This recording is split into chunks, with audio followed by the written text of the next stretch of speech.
she died. And then the next morning when we woke up, for some reason something felt different to me, and Tyler felt that way too, and he hesitated to reach for the Doppler. And when he put it on, it was silent. Katie opted to be induced. It was the most devastating moment of my life. I wanted so bad to believe that it wasn't true. So when she came out, I remember I screamed so loud. But thankfully, a few moments later, I was able to just feel this sense of overwhelming peace wash over me. And so that I could hold her and look at her and study her and rock her and love her.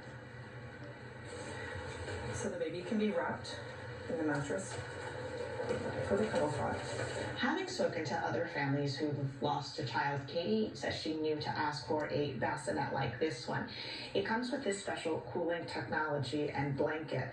They help lower the temperature of a stillborn baby's body, delaying some of the natural changes that occur after death and allowing families to spend just a little more time together. And then the family can hold the baby.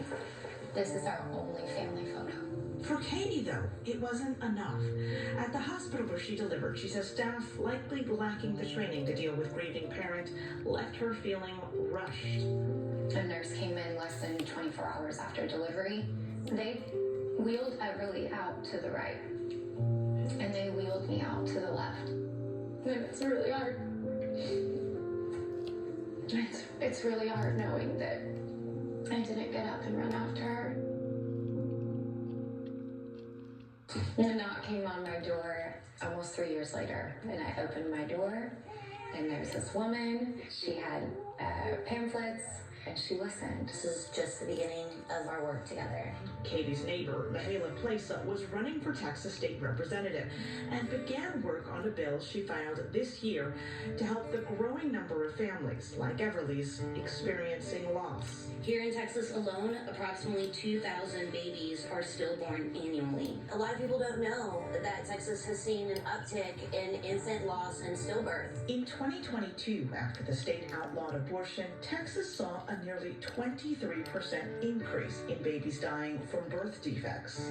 Place's bill, HB 37, requires maternal care hospitals to have a cooling bassinet available and to train staff on how to care for families who've lost a baby.